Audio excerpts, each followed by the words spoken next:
Presidente, hemos escuchado a lo largo de los últimos días innumerables pedidos de nuestros colegas parlamentarios sobre las diversas necesidades que se requieren en las regiones, reclamos por demás justos y que corresponden a una larga e histórica demanda social, sobre todo en infraestructura pública en todo el país. Una demanda, presidente, que es importante ponerlo en perspectiva. El Perú en los últimos años ha crecido en promedio al 5.47% en la última década. La población ha crecido en promedio al 1%. Pero el presupuesto, colegas, señor presidente, ha crecido en promedio el 8.32%. Es decir, mientras que el país crece en promedio 5%, a la población al 1%, lo que el Estado peruano está gastando en promedio en la última década en mayor infraestructura y desarrollo, y esto no corresponde solo a este gobierno, sino hablo de la última década, es en promedio el 8%, es en promedio un crecimiento de 8%. ¿Qué significa esto, señor presidente? Menciono esto por una sencilla razón. El presidente Kuczynski se ha comprometido, como parte de su política, a la que ha llamado revolución social, a cerrar las brechas de infraestructura y las brechas de pobreza que agobian al país. Algunas de estas centradas básicamente en agua y saneamiento, accesibilidad o conexión vial, salud y agricultura. Algunos otros datos importantes en esta perspectiva. El mundo en general crece al promedio del 3%. El ministro de Economía ha explicado que lo que nosotros esperamos crecer de aquí, o por lo menos el próximo quinquenio, va en promedio al 4.8%. Señores, tenemos una ventana de oportunidad de aquí al 2021, el año del Bicentenario de la República. Tenemos una población que hace una década crecía en promedio al 2.5%. Hoy crecemos en promedio al 1%. Pero de cara al 2021 vamos a crecer en promedio 0.5%. Si no aprovechamos este tiempo en el que tenemos básicamente una población joven importante para resolver los problemas de brecha que tenemos en el país, dentro de una década eso va a ser largamente más difícil. Tenemos que crear una fuerte inversión social, y una fuerte inversión social básicamente en las regiones. Pongo algunos otros ejemplos. Como parte de la Comisión de Presupuesto, hemos escuchado muchas de estas demandas que se han mencionado a lo largo de estos días. Por ejemplo, si habláramos solo de lo que necesitamos en infraestructura educativa,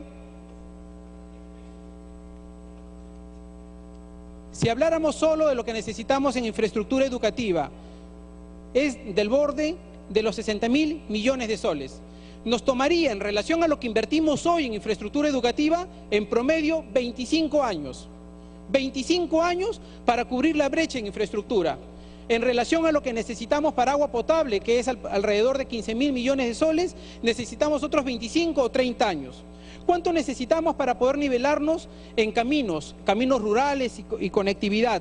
195.000 millones de soles. ¿Y cuánto necesitamos para infraestructura hidráulica? 64.000 millones de soles. En consecuencia, estamos hablando que si vamos al ritmo de inversión en el que actualmente estamos, en promedio necesitamos 30 años para poder nivelar y salir de la pobreza que durante décadas e históricamente agobia al pueblo peruano. Este gobierno ha anunciado, colegas, que vamos a crear un fondo que está en este presupuesto del orden de los 2.000 millones de soles. Un fondo para agua y saneamiento y otro fondo de 300 millones de soles para el programa Sierra Azul. Fondos que sin lugar a dudas son insuficientes, pero el problema no es solo en lo que nosotros querramos hacer. El problema es de dónde sacamos la plata para poder cubrir todas las necesidades que tenemos en las regiones del país. Y ahí tenemos que enfrentar en lo sucesivo varias reformas importantes. La reforma del Sistema Nacional de Inversión Pública que está trabajando este gobierno, la descentralización de Proinversión que está trabajando este gobierno, y luego otras reformas importantes para pensar de dónde deben provenir los recursos que necesitamos para poder cubrir estas brechas de infraestructura. Tenemos el gran debate que hacer sobre qué hacemos con la minería en el Perú. Queremos hacer todas las obras que se necesitan en el país, todo lo queremos, pero no queremos minería, siendo la minería la principal fuente de ingresos en el Perú. Cuando debatimos el tema de la pesca, comenzamos a pensar qué hacemos para pescar menos y cuidar el medio ambiente. Sin embargo, necesitamos los recursos de la pesca para poder crear los ingresos que nos permitan crear esta infraestructura y luchar contra la pobreza. Yo me quiero centrar en un tema final, señor presidente. Quiero centrarme en la necesidad de la lucha contra la corrupción, la reforma del sistema de justicia y el fortalecimiento de la lucha contra la delincuencia organizada. He tenido la oportunidad de escuchar en los últimos días precisamente al presidente del Tribunal Constitucional y al fiscal de la Nación. En relación a lo primero, permítanme pedir un agregado al artículo 8 de presupuesto sobre medidas en materia de personal, específicamente en el numeral punto 1, en el literal B, para que se agregue, compréndase dentro de los alcances del presente literal al personal del Instituto de Medicina Legal y Ciencias Forenses del Ministerio Público.